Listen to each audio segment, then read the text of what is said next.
Μρέσεις, αφήστε τα μπιγλιμπίδια που κρατείτε και πείτε μου, γιατί δεν πάτε να παίξετε. Εμένα ο μπαμπάς μου είπε να μην παίζουμε κοντά στην εκκλησία, γιατί μπορεί να πέσει στο καμπαναριό. Ούτε στενά μπορούμε να παίξουμε, γιατί τα σπίτια είναι τιμά να πέσουν. Η παιδική χαρά είναι επίσης χάλια. Και οι φίλοι μας δεν έρχονται πια να μείνουν στο χωριό, γιατί οι γονείς τους λένε ότι είναι δύσκολο να ζήσεις εδώ. Πού να παίξουμε λοιπόν σε ένα χωριό που ερημώνει?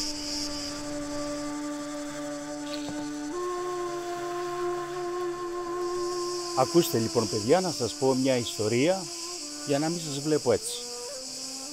Πριν από πολλά χρόνια ο βασιλιάς Μήνωας έφτιαξε ένα υπέροχο ανάχτορο, το οποίο ήταν το 4ο καλύτερο ανάχτορο της Κρήτης. Το μεγάλο ανάχτορο αυτό παιδιά, το τόσο όμορφο, καταστράφηκε από ένα μεγάλο σεισμό. Οι τότε κάτοικοι παιδιά δεν εγκατέλειψαν ποτέ την περιοχή αυτή που είχαν αγαπήσει.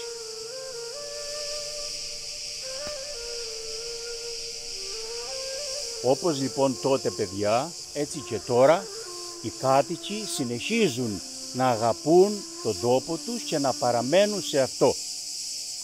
Ζήσαμε παιδιά στον τόπο αυτό, παίξαμε, μεγαλώσαμε και κάναμε πολλά γλέντια. Κάνουμε κι εμείς τη γιορτή του Καπρικού. Έτσι μπράβο παιδιά, παίξτε, γελάστε, κάμετε δράσεις, γλεντήσετε. Το μέλλον είναι για σας.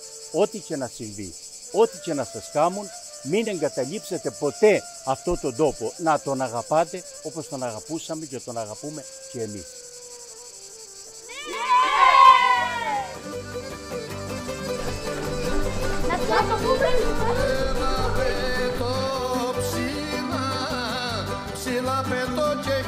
Ζούμε, γελάμε, γλεντάμε όλοι μαζί στο Γαλατά.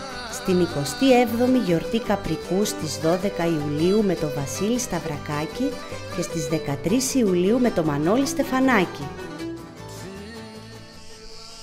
Ας τους φτιάξω λοιπόν κι εγώ ένα hashtag με τη βοήθεια του Θεού.